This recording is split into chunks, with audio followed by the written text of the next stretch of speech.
So I just welcome you all for this webinar or the continuous education program that keeps happening every month. So today's topic that we will be discussing is on community-based rehabilitation. So currently, it's known as community-based inclusive development. So I'm just trying to share one, link. It's called www.menti.com. You can go to that and then type this code. You will get a few questions and you can just try answering, and I'll just try to project that, screen here. So this is the first question. So what does come to your mind when you hear the word community-based rehab? And so this is the second question. How would you rate these statements? You can just put it into order. And again, you can still use the same code. And then, I'll just try to close it. Everybody were able to log in? Anyone has some challenge?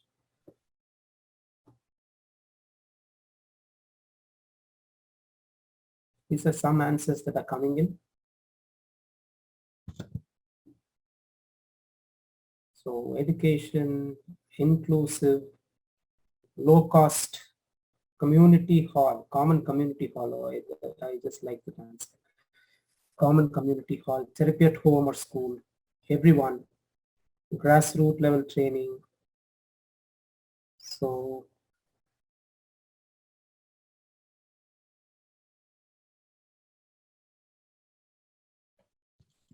holistic is one more answer that has come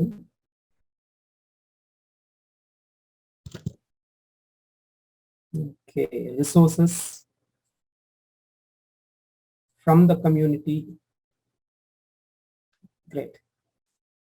So let us just see the next one. So Chad. Oh, that is nostalgic. So Chad, somebody has typed. Great. So Arthavan is doing something, I don't know. Okay. So most of them have, for this question, most of them have told that, they have rated community workers can manage home-based services in developing or underdeveloped countries. And second answer is we need many allied health professionals to bridge the gap. And the third answer that they have just given the rating is all clinical setup need professionals to supervise. So these are some, I just thought, what would be the,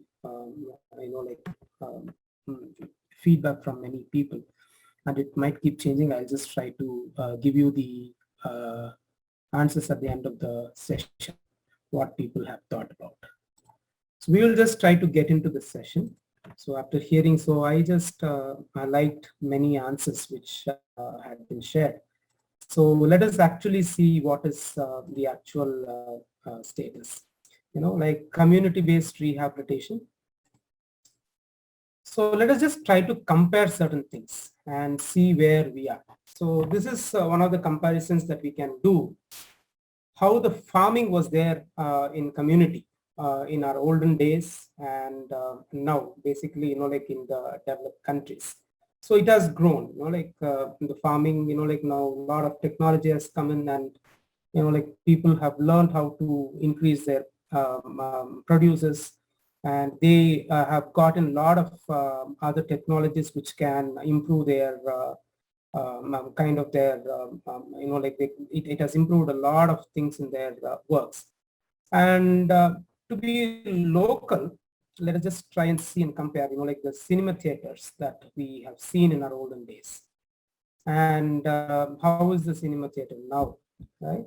So it has actually grown, and it has actually, evolved from what it used to be. Like I still remember, like Joshua batch of 99 who's here, and we used to go and see, the films in a very, very small theater, which is close to, our hostel. But that theater is no more now. Like we have seen a very big theater that have been built around that place. So, like things are evolving. But what has evolved in CBR, like then and now? So, like this community-based rehabilitation, like earlier days, it used to be like whatever at a higher level, like when like something has been made as a policy at the higher levels, that had to be taken by the people. And like whether it can be policies, or it can be like the social security schemes that have been framed, or probably it can be some of the like rehab protocols that are being framed in the higher levels. Like that has to be implemented even at the grassroots level. So the people whoever were there at the ground level, or the people who are at the receiving end, or probably the end users or the beneficiaries, they never had a say on what services that they were supposed to get, or what they like to get it.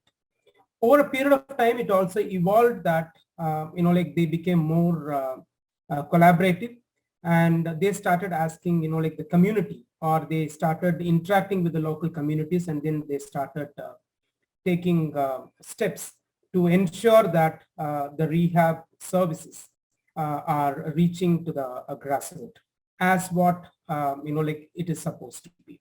And now if you see, like we have come to a point where like most of the people who are disabled, or people with disability, are having basic services at the grassroots level. So my question is, like, is this enough in the low income and middle income countries, or like are we failing in getting this community-based rehabilitation getting evolved? Because we also keep seeing, like in the developed countries, like the community-based rehabilitation is far more better than, like the community-based rehabilitations implementations that happens in the low-income countries or the middle-income countries. So why is that? Like why is there is a great difference in between the developed countries and in the developing countries? So should we really think why it is, or like is there a perspective that keeps revolving around this community-based rehabilitation when it comes to low-income countries? Certainly, like there are certain myths.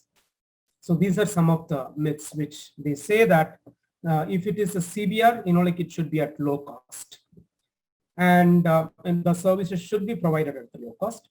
And like it's always taken for granted that like we have just visited a lot of NGOs or governmental organizations, like when they try to even give a mobility aid or an assistive device to a person, like if it's breaking within or if it's giving away within a few months, they say, oh, it has been given for free of cost, so that much that is the quality that we will be getting out of it. So it's just a myth that people think that the quality can always be compromised. And the other myth that keeps coming when it is a community-based rehab is that many people should get benefited out of it. So most of the programs are being run in such a way that like many numbers should be reached, whether it can be a government organization, or like it can be a non-profitable organization or a non-governmental organization that keeps doing some programs. They just have a criteria that so many people should get benefited out of it. And another criteria that people keep thinking when it's a community service is that I'm just trying to say it in the developing or underdeveloped countries. These are some of the myths that keeps coming. And they also think that like the community-based rehabilitation services are for poor people, and always these services should be given for free of cost. So these are certain myths, and like these days these myths are being broken, because like what currently keeps coming out very strongly is that it should be not at a low cost, but it should be, the services should be at affordable cost.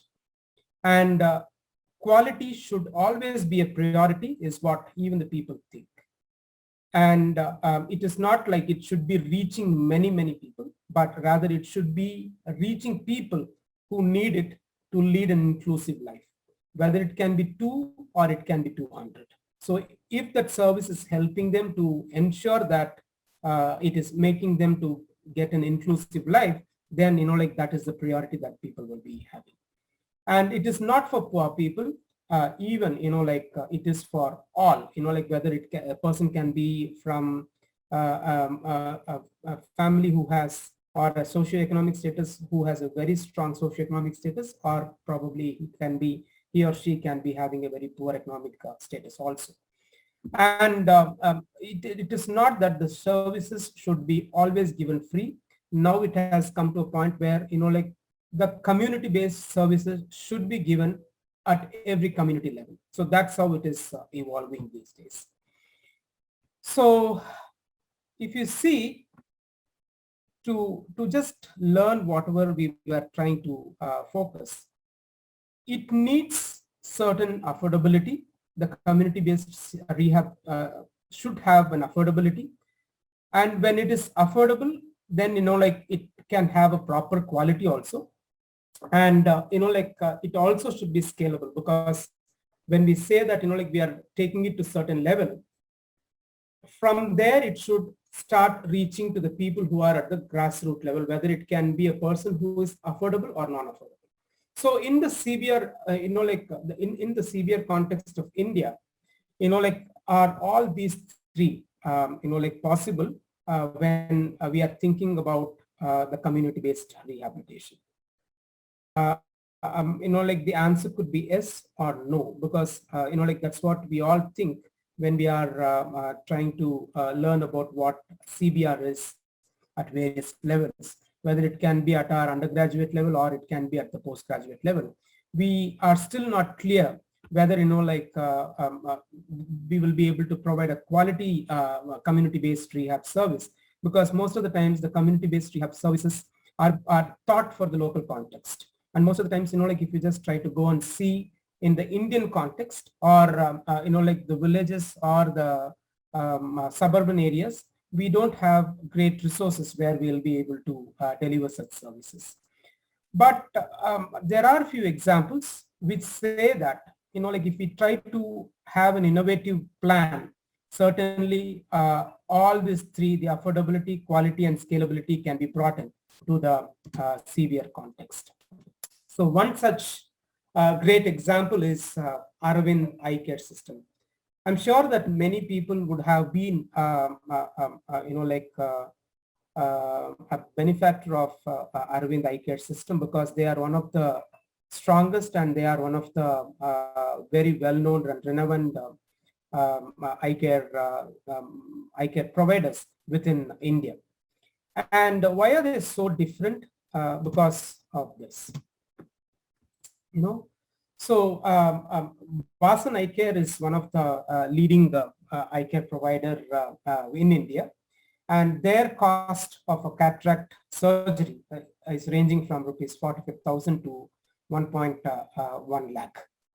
But whereas the cataract surgery of Arvind Eye Care, with the same quality of lens what they provide, what Vasan Eye Care provide, they are also able to, in fact, able to provide a premium lens, but still they are able to do the same cataract surgery from a cost of 0 to a cost of 20,000 rupees.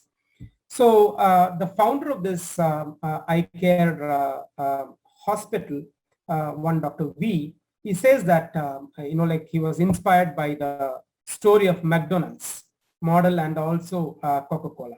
They said, if these companies can give their product for million and billion of people, why can't we provide our services for so many people? Because they have a lot of need. And, how to ensure such a service, because their programs have been very, very innovative. And, in fact, I personally have been trained it was just an exchange program between the organization that I work, and also between this Arvind Aiker, to understand how this organization is functioning and how their operational model is functioning.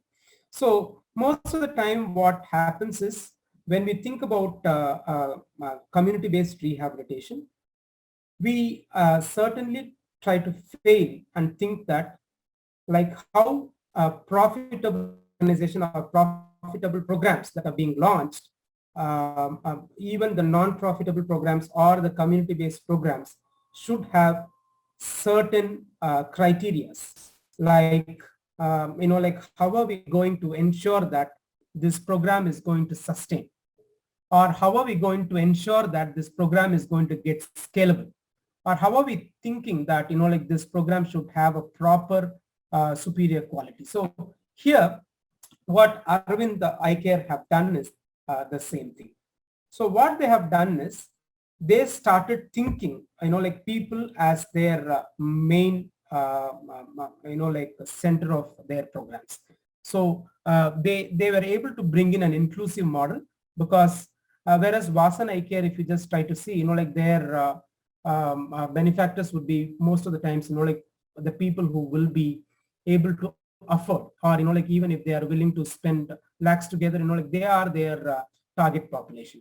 But whereas Arvind iCare understood that the model should be more inclusive in terms of the people who are going to get benefited, and also like, they also started thinking that their model should become more scalable, because the founder of that organization, Dr. V, he came forward to understand that the numbers of people who like, get into this cataract are numerous, and like, they wanted to ensure that this particular model gets extended till the grassroots level. So they built a model where like, they wanted this model to be more scalable. So they started kind of collaborating with local partners, and also they ensured that their learnings have been translated till the grassroots level. And they also started building sustainable models of whatever they were trying to do. So how did they do it was more interesting. So what they did, like, to build the inclusive model is, whether it can be the benefactor, or it can be the people who are delivering that, or perhaps like, the people who are involving in their system, like, everybody were taken into consideration, and then they started building that model. So it kind of synced for them. Like, say, for example, like, you will be surprised to know, as I told you, like, Arvind iCare has like, a model where a person can get the surgery for free of cost, and also like, by paying it. And it happened so, our ex-president, Mr. Abdul Kalam, he went to Arvind iCare Center, and he got his surgery for free of cost. And like, kind of he felt that the same quality was provided, quality of care was provided to him, though he wanted to like, get the service for free of cost. And to keep you posted, at that particular time he was not a president, right? So he even before like, he was working in the defense ministry, he, as a common man, he went there to get his services obtained from there. So like, they started thinking right from the beginning that even a person who will not be able to afford should get the same quality of care whatever they are going to plan for their deliverables. And when it came to scalable model, they started finding a lot of solutions by innovations. And in fact, like, they say that the cost of the lens that they were able to produce in this, like, they were able to get, it is just even, like, less than 1/10 of the cost of the lens what, like, we get it in the market. So, like, they were able to produce like, through their research and development, like, they were able to produce the lens, which is basically, like, very, very affordable. and like they were able to crack the cost even there. And when it came to sustainable model, they understood that if their human resource cost is becoming more, they would be forced to increase their all the things. So they started thinking to develop grassroots level workers and not the nurses. So the whole system, what Arvind Eye Care is having, more than 60% of their workforces are somebody called MLOPs, and they don't have nurses, right? So mid-level ophthalmic practitioners. So what happens is these people are being picked from the community, and they'll be given a training as mid-level ophthalmic practitioners, and they train them on certain domains, and they understand, like each and every person, whoever is being trained, in which domain that person is very stronger, and then ensure that that person is being posted in that particular domain across their hospitals. So basically, like the pay that they have to give it to a highly paid nurse or a person who has to be hired, they were, like able to crack the cost even there. And again, like the ratio of nurses at par with the surgeons, the ophthalmic surgeons, like it is very, very less than the hospitals, which actually operates exclusively for the eye care system. So they say that almost like 50 to 60% of the work what a surgeon has to do, right from the beginning of screening till like preparing them for the surgery, it is being done by this MLOPs. So kind of they are able to crack down the cost, and like they were able to bring down the cost. So what happened eventually is that the big players, whoever were there in this eye care system, they were forced to bring down the cost. And when we were there for the training in Arvind Eye Care, we just asked a question to the person who is leading currently. His name is Mr. Tulasiraj. So when we asked, like in the same road, we are able to find Vasan Eye Care and Agarwal Eye Care. How are you that, like boldly running your hospital here? Then he was very clearly saying that, see, the people who want to go and get there, they are still there and they are going and getting it there. For us, like we will be working on volumes. And even if a person who is unaffordable comes here, we are able to provide the same care that we are able to provide for a person who pays and gets his service. And again, like that is happening with a clear plan of what got to be given to that person when he is getting into that area. And most of the times, Arvind Eye Care goes to the community to screen the people, and then they bring the people to their hospitals from their vision centers after screening, and then they just do the surgeries. What also was very interesting in their program was that each and every care that is being given, it has been tweaked to a level where even an uneducated person will understand the system, what is happening. So they have this numbering system. So a person, when he is entering the hospital, they'll know by having that card from the screening till the surgery to which number room they should be going. And this will happen because, like the people are being, the end beneficiaries are being capacity built in the screening camps on saying that from this number to that number room, you have to go after this procedure. So they also calculate the time. They worked to a point where if a person enters my hospital, within this many minutes, he should be out of our hospital. Or within this many hours, the person should get out of the hospital. So, like they are saving the time to ensure that they are not wasting the time. And also they are trying to work on the volumes of people. And they also try to cross-subsidize from the people who are paying to the people who are unaffordable. So their system, this is what actually should happen even in the disability sector.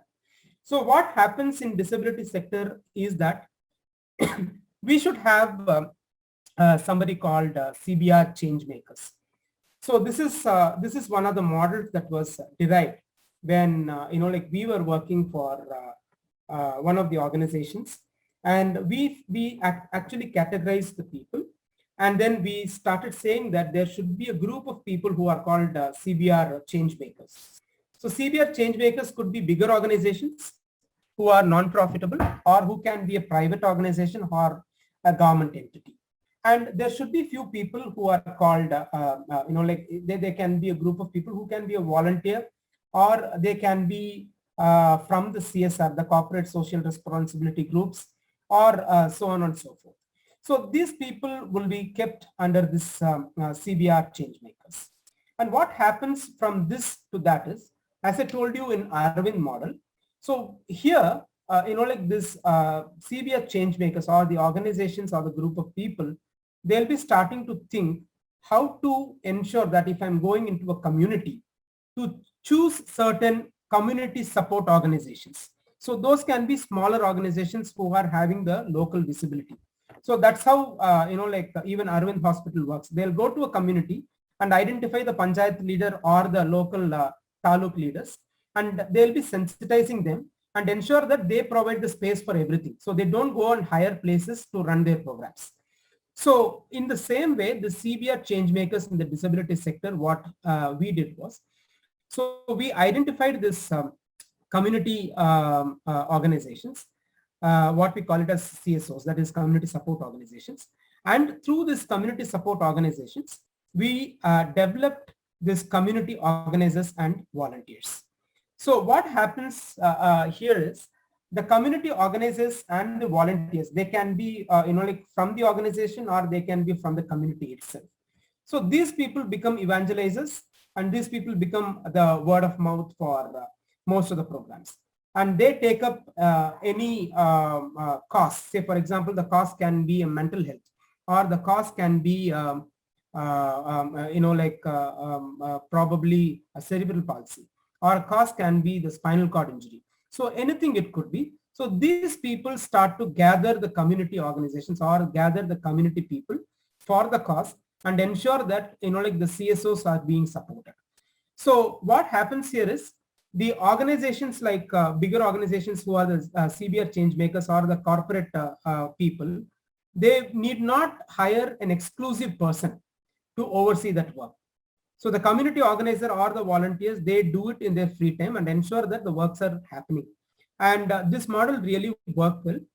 And we were able to build many such, like community support organizations. So what is the role of these community stakeholders? So the community, the CBR change makers, that is the bigger organizations or the corporate social responsibility people. So they develop this community support organizations when they're going into, say, for example, let us just try to take, because we all are familiar with Vellore, right? Let us just try to take the nearest place called Virudambat, or like Bagay. So this CBR change makers will choose that particular radius and ensure that like they'll identify the volunteers or the community workers, and like they will start developing or nurturing this community support organizations through that community volunteers. So once that happens, like they also start training the CSOs, and at some given point of time, if they feel that yes, the CSO is really good for the cause, they start to fund this community support organizations. And last but not the least, they will always have, any CBR change makers will always have an exit strategy also. Say, I have supported this organization for 2 or 3 years.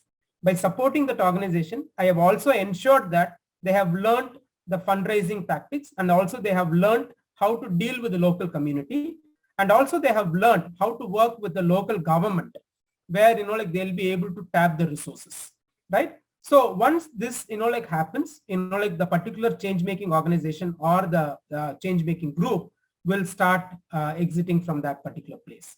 And like they will only try to keep monitoring them, or like they'll just try to build the capacity building strategies over a period of time, right? So what are the roles of such like community support organizations? So community support organizations, what they try to do is, they'll keep working with the community organizers or the volunteers, and they'll keep building And when I say build, they will be building a lot of system around that cause. Say, for example, if they're trying to work for a disability, they'll start to build a lot of system in that particular place and ensure that the system is being followed at various levels. It can be, it can be at the government level, or it can be at the community level, or it can be at the end user level. They ensure that they build a system, right? And they'll also be operating that same system over a period of time. And that system becomes very well known to all the level of people. Say, for example, if a volunteer is there, he will know, yes, if I want to go and access some funds from the government, this is the systemic operation protocol that I need to follow, right? And if it is an end user, say, for example, that end user will know where to go when he is having a need of a medical need, right? And in case, like if he's finding a peer who is struggling, he will know where to connect him. So kind of, like the systems will be built and it will be operated for over a period of time. And then, like the CSOs will transfer that particular capabilities to the local community leaders, right? So these volunteers or the, like community organizers will be the people who at the end of the time will start to anchor the works, whatever is being done through this community support organizations. And over a period of time, this community support organizations will become, like advocating for this community organizers, and this community organizers in turn will start to advocate for this community support organizations. So it keeps happening, vice versa. And over a period of time, who will get benefited is that, like the end users, whoever are being supported and nurtured by the CSOs and the community organizers. And in most of the cases, the community organizers or the community workers can themselves be a disabled person or a member of that family who is a person with disability. So there are a few simple examples which we have developed over a period of time, and also I am happy to see, one of our alumni currently is working in an organization called the Association of People with Disability. So this is the organization which I used to work earlier, and now one of our alumni is again working there. Let us just try to hear from him what is his experience in working in the community organization. So you just let me know if you're able to hear this audio. Everybody. You're able to Yes. Sheikh OT batch of 2013. I'm currently working in the spinal cord injury rehabilitation branch of APD in Bangalore. We are a community-based rehabilitation setup, and I'm here to share my experience working in the community. APD has branches in Dharmasthala, Davangere, Bijapur, Koppal, Magdi and Mysore, in which our Bijapur and Dharmasthala branches are APD's branches, and the others are partner organizations. In each branch we have a physiotherapist or an occupational therapist and few rehabilitation therapists who work as community workers also. Their main job is they take turns to visit the community every day, and our main goals for visiting the community are identifying new people with spinal cord injury, educating the people about the condition and life after the condition, complications management, example for especially bed sores, and supply of catheter kits and dressing kits for people who cannot afford it, and referring the people to main branch for more advanced rehabilitation. We have also conducted sensitization camps and wound healing camps in all the districts with another organization called the Good Sam Foundation. It is fun to work in the community, and it's fun to observe how people and their cultures affect and cause spinal cord injury and affect their rehabilitation process. A few issues we faced were poorly educated people who do not know what spinal cord injury is or what has happened to them, and negligence of the condition. So people who know spinal cord injury and they do not want to do anything about it. Third one is the poverty, which leads to unwillingness to seek help. So some people who are below the poverty line and who feel that they do not have enough money to get rehabilitated. So our main job is to convince them that APD will not take a lot of money from them, and we will bring them for rehabilitation. Then the next one is internal family conflicts, where people are a burden to their family members, so they don't want them, they don't want to help them, or they just want them to die as soon as possible. Fifth one is ignorance, which people who know what happened to them or know their condition, but again the family members ignore them or nobody is willing to help them. Then taking treatment in the wrong centers who give them information and getting their hopes high. So there are centers which say you can definitely walk in the future, you can definitely run, you can walk, and people get treatment there and they come with the same mindset to our center, and when we tell them the hard truth, they are not ready to accept it. So these are few problems which we face in the community rehabilitation centers. I hope everyone was benefited from my experience. Thank you. Hi, namaskara. So as I told you, like that was what a person who is currently, like he is an allied health professional and he is an alumni of OPTAA, CMC, and then, like he is currently working in that community setup. And, like his version is that, like he kind of works with a lot of community organizers, and also he works with a lot of community people. And, we will just try to hear from one of the community organizer what, like he has to say for. And I have just tried translating what he's saying on the right-hand side of the screen, and as he's talking in the local language. Hi ನಮಸ್ಕಾರ. ನಾನು ಪ್ರವೀಣ್, ಕರ್ನಾಟಕ ರಾಜ್ಯ ಬೆನ್ನೂರು ಅಪಘಾತ ಅಂಗವಿಕಲರ ಸಂಘದಲ್ಲಿ ಕಾರ್ಯಕ್ರಮ ವ್ಯವಸ್ಥಾಪಕರಾಗಿ ಕೆಲಸ ಮಾಡ್ತಾ ಇದ್ದೀನಿ. ಅದರಲ್ಲೂ ಸಹ ಸಮುದಾಯ ಆಧಾರಿತ ಕಾರ್ಯಕ್ರಮವನ್ನು ನಾನು ನೋಡ್ತಾ ಇದ್ದೀನಿ. ಈ ಸಮುದಾಯ ಆಧಾರಿತ ಕಾರ್ಯಕ್ರಮಗಳು ಹೆಚ್ಚು ಯಶಸ್ವಿ ಆಗಬೇಕು ಅಂತ ಹೇಳಿದರೆ ಕೆಲವೊಂದು ನಾವು ತಂತ್ರಗಳನ್ನು ರೂಪಿಸ್ಕೊಂಡು ಕೆಲಸ ಮಾಡಬೇಕಾಗುತ್ತೆ. ಅದೇ ರೀತಿ ಕೆಲವೊಂದು ತರಬೇತಿಗಳನ್ನು ಸಹ ಪಡಿಬೇಕಾಗುತ್ತೆ. ಅದೇ ರೀತಿ ನಾವು APD ಸಂಸ್ಥೆಯಲ್ಲಿ ಮೊದಲು ರೂಬಿನ್ ಸರ್ ಕೆಲಸ ಮಾಡುವಾಗ ನಮಗೆ ಕಾನ್ಸ್ಪಿ ಮಿತ್ರ ಅಂತ ಹೇಳಿ ಒಂದು ಟ್ರೈನಿಂಗನ್ನು ಕೊಟ್ಟಿದ್ದರು. ಅದರಲ್ಲಿ ಹಲವಾರು ರೀತಿಯ ತರಬೇತಿಗಳನ್ನು ನೀಡಿದ್ದಾರೆ. ಆ ತರಬೇತಿಗಳನ್ನು ಉಪಯೋಗಿಸಿಕೊಂಡು ನಾವು ಇವತ್ತು ಹೆಚ್ಚಿನ ರೀತಿಯಾಗಿ ಸಮುದಾಯಗಳಲ್ಲಿ ಹೆಚ್ಚಿನ ಕಾರ್ಯಕ್ರಮಗಳನ್ನು ಮತ್ತು ಹೆಚ್ಚಿನ ಬೆನಿಫಿಷರಿಗಳನ್ನು ರೀಚ್ ಆಗಲಿಕ್ಕೆ ತುಂಬ ಸಹಕಾರಿಯಾಗಿದೆ. Thank you sir.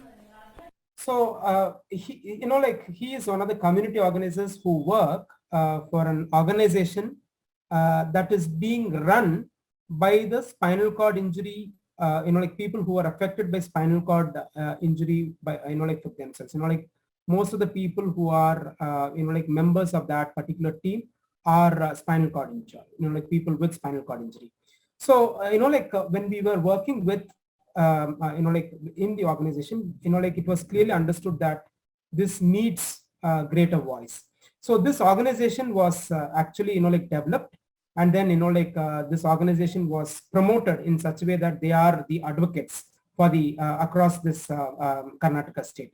So they are called Karnataka Rajya Benauri Apahata Angavikalara Sangha, which means the association for the people with spinal cord injury. And these people are now, like though they are running themselves a rehab center in a place called Magadi, that's what Abhishek was telling. They have a stronger network in the community, and whenever there is a policy change that needs to happen, this organization pitches in, and then they just try to take along with them most of the spinal cord injured people, and then ensure that they'll get what they want from the community. So like there was one more organization with whom we were working, right? So this person's name is Mr. Vinayak Rao, and like I have not put the the translation, but like he was a person who himself was spinal cord injured, and his story is that he was bedridden in the same room for more than many years. And then like once we identified, actually we sent this person to CMC Vellore, and after he came to CMC Vellore, he was able to understand and acknowledge the change that happens to him after he is getting his rehab services. He and the place where he came from was a place where like there was an instance of spinal cord injury at a higher level. So like he wanted to go and do something for the people who are getting affected with spinal cord injury in his surroundings, and he went and ensured that he opened a center. Currently, like it actually covers the region of Karnataka called Dakshina Kannada. So this person is leading that organization, and for the past 2 years is running that organization very successfully. And again, this organization is being funded by a bigger organization. ನಮಸ್ತೆ, ನಾನು K Vinayakarao Kanyadi, Mangaluru ಜಿಲ್ಲೆ. 1996ಗೆ ನಾನು shock ಆಗಿ ಕೆಳಗೆ ಬಿದ್ದೆ, spinal injury ಆಯಿತು. 2017ಗೆ CMC ವೆಲ್ಲೂರಿಗೆ ನಾನು rehabilitation ತೆಗೆದುಕೊಂಡಿದ್ದೇನೆ. ರಿಹ್ಯಾಬಿಲಿಟೇಷನ್ ಸೆಂಟರಿಗೆ ಹೋಗಿ ಬಂದ ನಂತರ 2018ನಲ್ಲಿ ಇದನ್ನ ಇಯರಲ್ಲಿ 5 ಬೆಡ್ಡಿನ ಒಂದು ರಿಹ್ಯಾಬಿಲಿಟೇಷನ್ ಸೆಂಟರನ್ನು ನಮ್ಮ ಬೆಳ್ತಂಗಡಿ ತಾಲೂಕಿನಲ್ಲಿ ಮಾಡಲಿಕ್ಕೆ ಸಾಧ್ಯ ಆಗಿದೆ. ಆಮೇಲೆ 10 ಬೆಡ್ಡಿಗೆ ಅದನ್ನು ಅಪ್ಗ್ರೇಡ್ ಮಾಡಿದ್ದೇವೆ. ನಮ್ಮ ಟೀಮಲ್ಲಿ CMC ವೆಲ್ಲೂರಿನ ಅಲ್ಯುಮಿನಿ ರಾಯನ್ ಫೆರ್ನಾಂಡಿಸ್ ಉಡುಪಿ ಕೂಡ ನಮ್ಮ ಒಟ್ಟೊಟ್ಟಿಗೆ ಕೆಲಸ ಮಾಡ್ತಾರೆ. ಒಂದು ಖುಷಿ ಆಗ್ತಾ ಉಂಟು, ಸ್ಪೈನಲ್ ಇಂಜುರಿ ಆದ ನಂತರ ಒಂದು ಬದುಕು ಕಂಡುಕೊಂಡದ್ದು CMC ವೆಲ್ಲೂರಿನ ರಿಹ್ಯಾಬಿಲಿಟೇಷನ್ ಸೆಂಟರ್ ಇಂದ ಹೊರಗೆ ಬಂದ ಕೂಡಲೇ ನಮ್ಮ ಜಿಲ್ಲೆಯಲ್ಲಿಯೂ ಕೂಡ ಒಂದು ಸೆಂಟರ್ ಆಗಬೇಕು ಅನ್ನುವ ದೃಷ್ಟಿಯಲ್ಲಿ ಸೇವಾ ಭಾರತಿ ಅನ್ನುವಂಥ ಒಂದು ಸಂಸ್ಥೆಯಲ್ಲಿ ನಾನು ಇರುವ ಕಾರಣ 2018ನಲ್ಲಿ ಅದು ರಿಹ್ಯಾಬಿಲಿಟೇಷನ್ ಸೆಂಟರನ್ನು ಮಾಡಲಿಕ್ಕೆ ಸಾಧ್ಯ ಆಯಿತು. ಕರ್ನಾಟಕದ 4 ಸೆಂಟರ್ಗಳಲ್ಲಿ ಇದು ಕೂಡ ಒಂದು ಅಂತ ಹೇಳಲಿಕ್ಕೆ ಇಷ್ಟಪಡ್ತೇನೆ. ಕಮ್ಯುನಿಟಿ ರಿಹ್ಯಾಬಿಲಿಟೇಷನ್ಗೆ ಹೋದಾಗ, ಉದಾಹರಣೆಗೆ ಐಡೆಂಟಿಫಿಕೇಷನ್ಗೆ ಹೋದಾಗ ನಮಗೆ ಹರ್ಡಲ್ ಉಂಟು. ತುಂಬ ಜನ ಇವತ್ತು ಸ್ಪೈನಲ್ ಕಾರ್ಡ್ ಇಂಜುರಿ ಆಗಿ ಮನೆ. So the other thing that he always feels proud is that, like within 2 years, he was able to influence the local government. And currently he is, like on the path to open an exclusive center for the women with spinal cord injury. So such is the, great power the community organizations have when, they come together. So I will be showing 2 more organizations which are working like that. And this particular organization is again what Mr. Abhishek, our alumni, was saying, that, like an organization that works exclusively for the wound care, ulcer care management for the spinal cord injury. And in fact, they are one of the very unique organizations which has chosen to work in the community. Wherever they find the spinal cord injured people, they just ensure that the ulcer management is being given to them. So they have a good team, and they have an exclusive, unique team which does that. The Good Sam Foundation is an NGO for women and working with people with disabilities. We are the only NGO in the country that has a wound care program that treats the bed sores of people with spinal cord injuries. We also offer a host of other services, which include physiotherapy, rehabilitation, and providing assistive devices, which include wheelchairs, rollators, hearing aids, prosthesis, and orthosis as well. The Women Empowerment Program runs out of a slum in Bangalore and focuses on teaching the craft of tailoring, where women come there and are able to learn tailoring and earn livelihood with dignity. Thank you.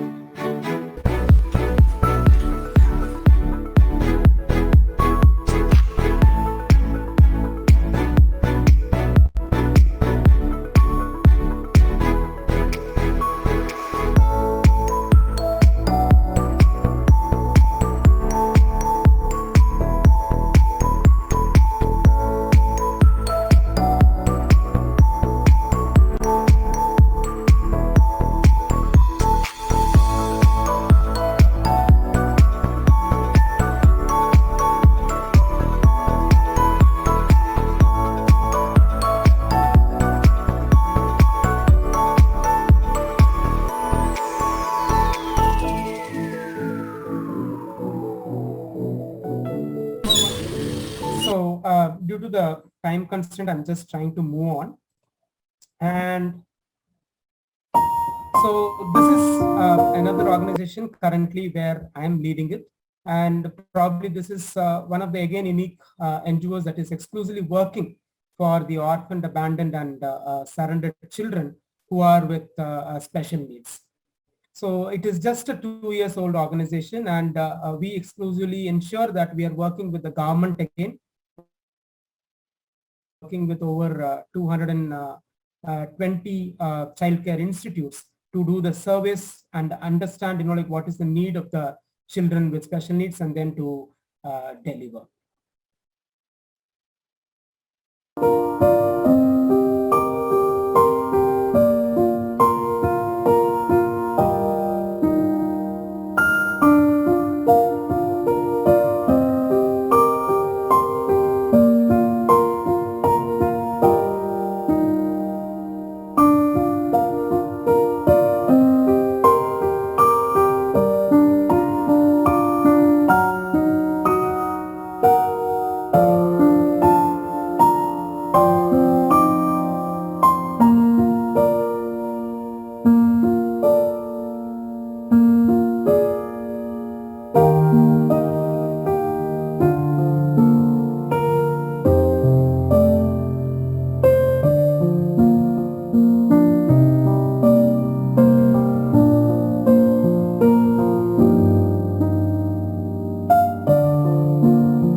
Like things that we need to understand as allied health professionals, because our role can be, like when we are getting, like climbing our career path, we can become, like CBR change makers, or professionally we can support, because most of the, like the community organizations lack people. And I think everybody would, like agree with me that India's, like disability population, most of the disability populations are actually, like residing in the rural areas. And, like there is one side where we keep saying that, like the opportunities are very, very less for the allied health professions.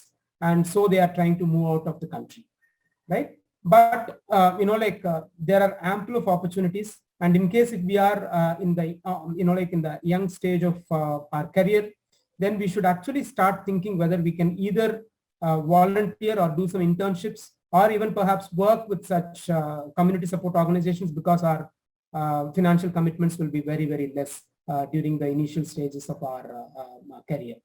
So we can actually professionally support such community support organizations. And as we are becoming old, or as we are also trying to, like run our own organizations, or, like if we are working with within an organization where it is a clinical setup, either we can say that, like I'll go each and every month, certain number of days, or I'll send some of my team members to ensure that there is a, like gap that is getting bridged. So, like allied health professionals exclusively are very much needed in the, like community-based rehab setup.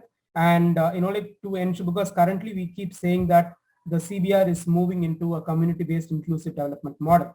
So to ensure that, like it is being reached, or it is being, like delivered at the grassroots level, we will be needing a lot of professionals, not to go and directly work, but at least to ensure that, like we are trying to support the community organizers, or the volunteers, or the community-based workers to say what got to be done. Because as we always say, like when there is a cardiac arrest, the first few minutes are the golden time, So, like if we lose that time, like we will be losing the people. In the same way, disability is also like that. Like if we are able to identify as early as possible the problems of a child, or of a person, we'll be able to ensure that like we are preventing a lot of other impairments and disabilities.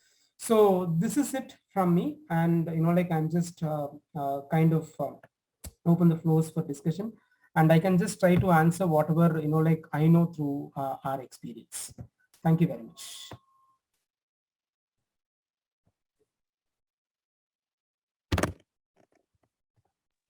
Thanks, Reuban. We'll open the floor for discussions now.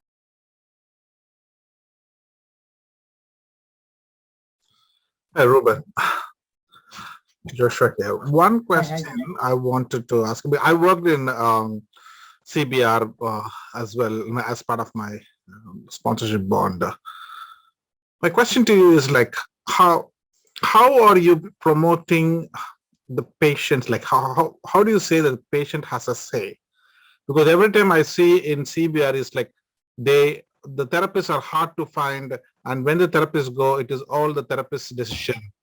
They decide to do this or they decide to do that. How are we promoting or encouraging patient involvement? I mean, this could change in the past decade or two, but when I went there, it was like, I want to do this way, I do this way. But what are the client's goal? Do we hear them, or do we even know? Do the patients even get a say to people? Like they can say, no, I don't want OT or I don't want PT. Do they get to say all these things? Yeah. So to answer your question, like over the last few years, probably at least a decade or so, we have been moved from a service-oriented approach to a right-based approach. So that's what we call it now. And like we give the like option that these are the things which are available, and the beneficiary is open to choose what he or she wants.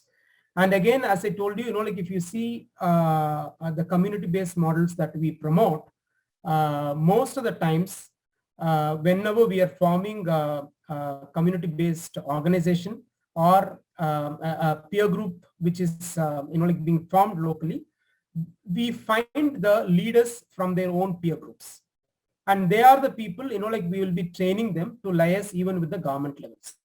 So as I told you, you saw Mr. Vinayak Rao, right? So he is the voice of the local community when it comes to a spinal cord injury. So he says our spinal cord injury people, because recently what had happened was there was a buzz in the news, like in Mangalore, what had happened is that the government was willing to provide a vehicle for all the people who are with disability, right? So what had happened is over a period of time, these people who wanted to get their bikes, they found that like though they are getting the bike, they had a lot of challenge, because spinal cord injured, when he's sitting on the bike, he can actually drive it, but what happens is when he's because the bike is retrofitted with an additional 2 wheels, and being a spinal cord injured, he cannot just get down and he cannot try to take that reverse. So what happened is like the people like Vinayak Rao, and there is one more person called Mr. Nagendra. So he himself is a spinal cord injured again. So he is the leader of one of the community support organization. So they all went and met the disability commissioner, and they gave a letter saying that no, this bikes that you're giving us, like it is not like helping us, or or rather it is actually like giving us a lot of trouble whenever we are going and parking. We are not able to take it reverse. So the disability commissioner had to, because there is something called RPD Act which is in place in India from 2016, and it says that like we have to abide, and also we also have to ensure that the rights are being preserved for such people. So the disability commissioner had to write a letter to the department which is issuing such bikes, and they ensured that the bikes also had the options of reverse mode after it is being distributed. So such is the like change that keeps happening now. So I'm sure that over a period of time, like whatever our needs of the people with disability are being addressed. So they have a say now to choose, right? It is not that even the therapist, like if you see, I think Abhishek, if he is there, he can add it to this. I used to work in APD before 7 years. when a person comes there, like it used to be whatever wheelchair was available, we used to give that wheelchair. Now that system has changed. Each and every person has to be assessed as per the WHO protocol, and each and everybody gets a wheelchair which is appropriate to their age, appropriate to their size, orthopedic sizes, and also to the choice of them. That's how things are changing now. Thanks, Reuban. One more question, Reuban, to you. What has been your experience with government organizations? Are they receptive to the idea of CBR, or I mean, it's just like, okay, you come fine, we'll entertain you, and then later it's back to square one kind of approach? So, sir, actually, things were not that great when we started to work with any government entity. Say, like there is one assistive technology department or unit under government which produces the assistive devices, right? So they just find a community and then they just try to talk with the local panchayat people and they'll just try to give X number of assistive devices and they'll just move on from the place. That's it, right? So now what is happening is there are bigger organizations who are coming into picture, which is being funded by USAID and other foreign, like non-profitable organizations, which is actually putting a lot of pressure on the government, right? So there are certain schemes like ADIP schemes and so on and so forth, which needs to abide with certain quality.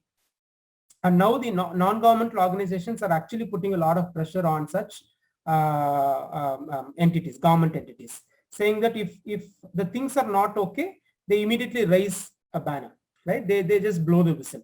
So government these days, like they have to change and they have to be receptive to these people. So things in that way it is changing.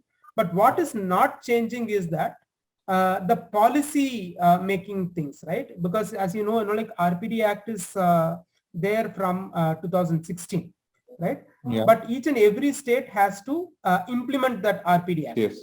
Right? And each and every state also have to have somebody called a disability commissioner, right? And there are few states which didn't have a disability commissioner for quite some time. And again, this disability commissioners will actually have the power of a cabinet minister. They'll be able to even sue a bureaucrat if the bureaucrat is like doing anything unjust to a disabled person, right? So they have such a power. So like most of the times these days how it is moving is they just want to abide with certain rules, but they also don't have adequate knowledge, I would say. Or like they have been working in the old way. Say a simple example I'll just try to say. Couple of years back, I think you will be knowing that, everybody will be knowing that there was something called Accessibility India campaign, right? So they said that all the public places should become more accessible. So the government released certain funds and they said all the public places as the first phase, at least the bus stations should become more accessible.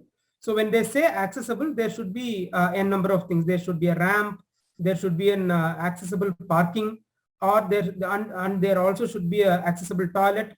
So when we went and assessed, there were certain places where we were pressurized, saying that like though there was the ramps were not at par with the gradients which is supposed to be, or as per the harmonized guidelines, we were forced to say that no, you don't write it because we will end up in trouble and we have already spent a lot on this and we will not be able to spend a lot on this, So, but still, like we need to negotiate with them.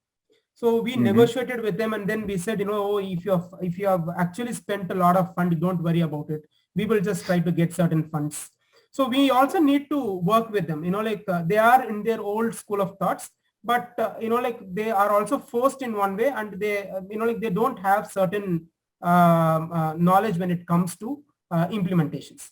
So currently, if you see, it is only emerging. I would say, like we are all in the primitive stages to even answer that whether they are empathetic towards the people with disability.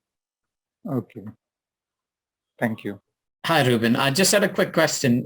Just going back to your initial slides about what was CBR then and what is CBR now, you mentioned about affordability and making it affordable to all. And but is that an element of availability of devices as well, depending on where you are and where you're going to see people? And does it make a difference? Not all the places have a proper, in terms of assistive devices, if you ask me, like we don't have a great resource here, right? It is actually a like monopoly that keeps happening, because all this while there was one particular government entity that was only providing the assistive devices, right? Now what had happened is there are few players who are getting in. In fact, I think you will be knowing that like you would have seen a lot of videos that is getting viral in WhatsApp, where a standing wheelchair has come, which is being designed by IIT Madras, right? So like that, like even the educational institutes are getting into the, ground now. So because of that, what is happening is, we kind of try to find and we try to connect them. Say, for example, if a person needs a wheelchair, we try to connect them to IIT Madras, or in fact, within Karnataka, if you see, we have few organizations where we can directly connect them, right? But if it is really being used, that is another question, because I myself have seen a beneficiary will have 2 wheelchairs, because he has got it for free of cost. Yeah. Right? That also keeps happening. So one is affordability. When we say affordability is not there, but still people are getting 2 wheelchairs. How is that possible? And the other one is government is not having a centralized schemes. Like how, like they have had, they are having a ration card, and with one ration card, like we will be able to get only 16 kgs of rice. So once we get it, like we cannot get it for the same month, another 16 kgs.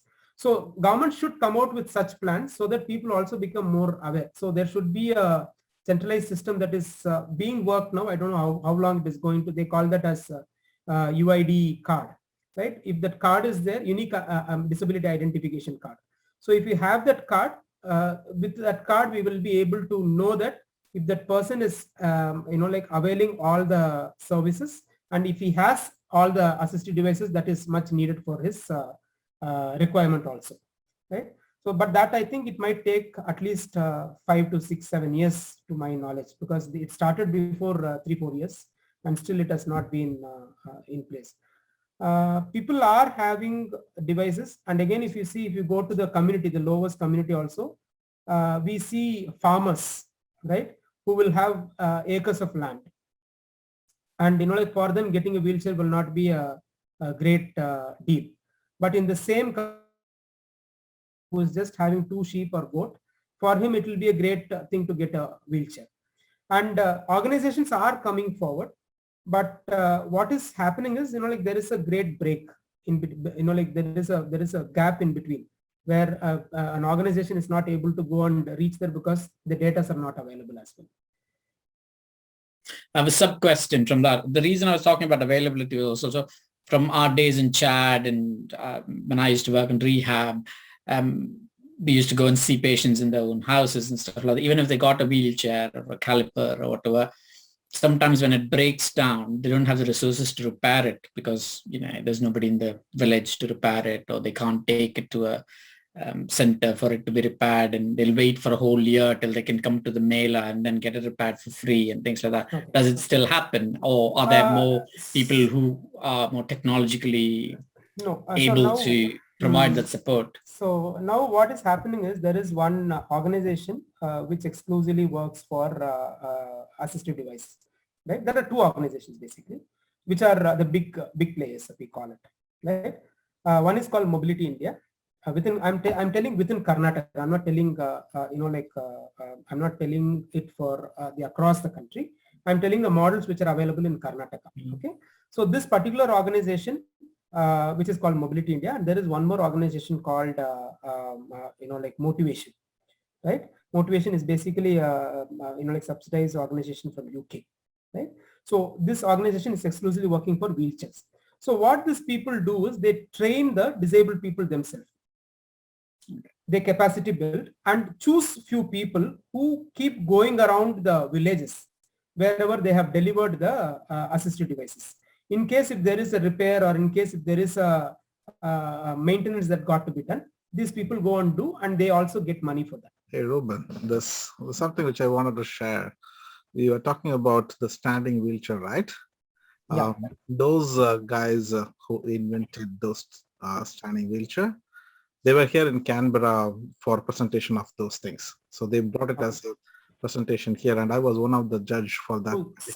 Souvith you are talking about, or the whole team actually? They are in my LinkedIn as well. They are friends with me in LinkedIn as well.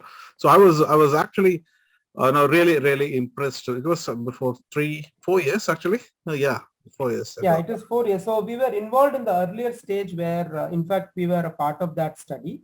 Oh, and cool. APD, specifically to say, I was a co-investigator during the earlier days also.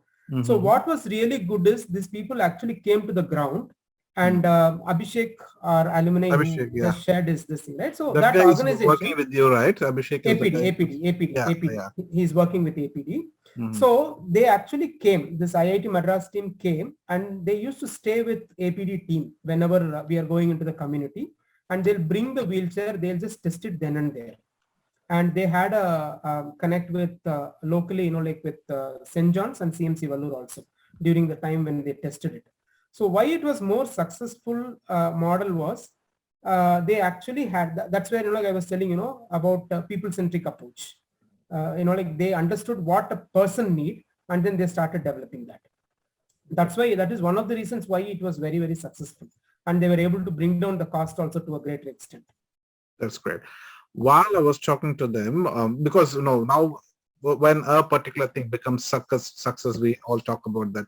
They also talk about having some kind of networking for people with disability in terms of low cost, some kind of networking using your telephone app and so on, where they were talking about where to avail resources, how to do those repairs of assistive technology and so on and so forth. That's that what was I told you. At the primitive stage then. I'm not sure how far it has moved. See, few organizations have already started it. So what they do is they just try to, we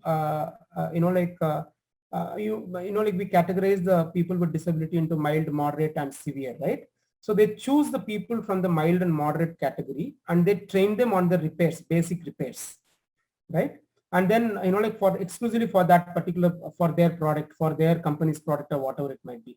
So they see that as a livelihood opportunity for that particular person. And once they train, they're also, providing them with some certificates, and, most of the certificates are accredited by WHO. So they have this intermediate wheelchair trainings and, trainings which are at the primitive stages, like that. They have various trainings, and then they ensure that they are being capacity built with the recent technologies as well. And they also fund them a little bit, where, they just try to get their toolkits, and then, over a period of time, they come back to their center again and then learn new things and get back to the community and then do their work sort of thing. So that is happening, but I don't know whether it is happening over an application, Android application and all. But what happens certainly is over a phone call. That is certainly happening. Well, as long as it's happening, that's all good. Yeah. So I have got a question from one Soundarya. So any thoughts on CBID program by RCA, Rehabilitation Council of India, what we call it as? Yes, there are a lot of RCA courses which is being run by many organizations, like courses like CCCG, what they call, community caregivers course, or they call it a CRT, community rehab therapy courses. And they have something called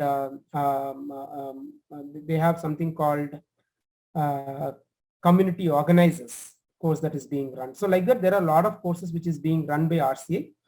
And most of the times, I was challenged when I used to teach these students. I was challenged by some of the peers, when we used to have the private practices.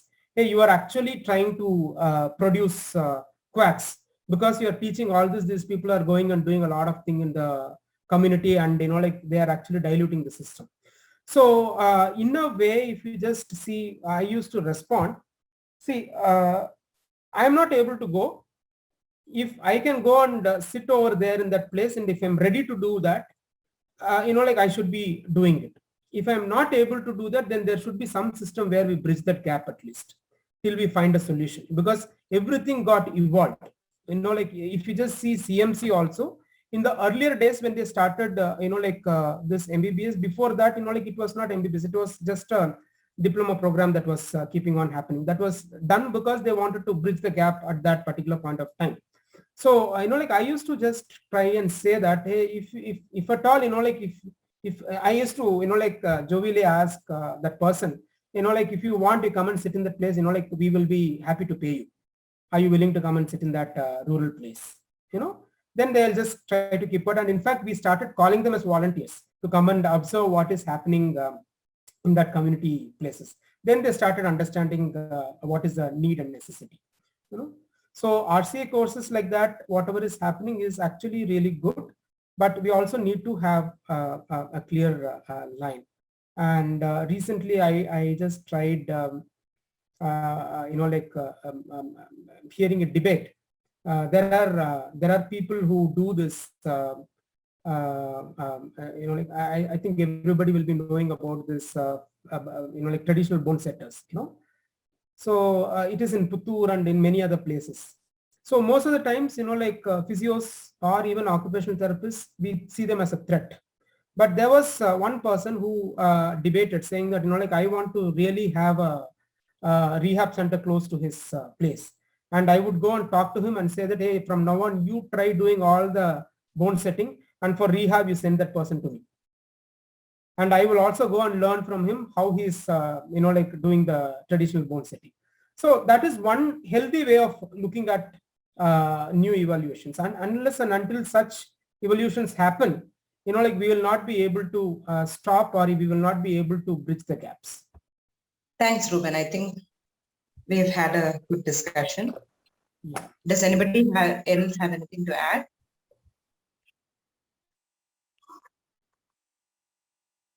All right. So thanks everybody for logging in, and we'll have our next webinar in the month of October.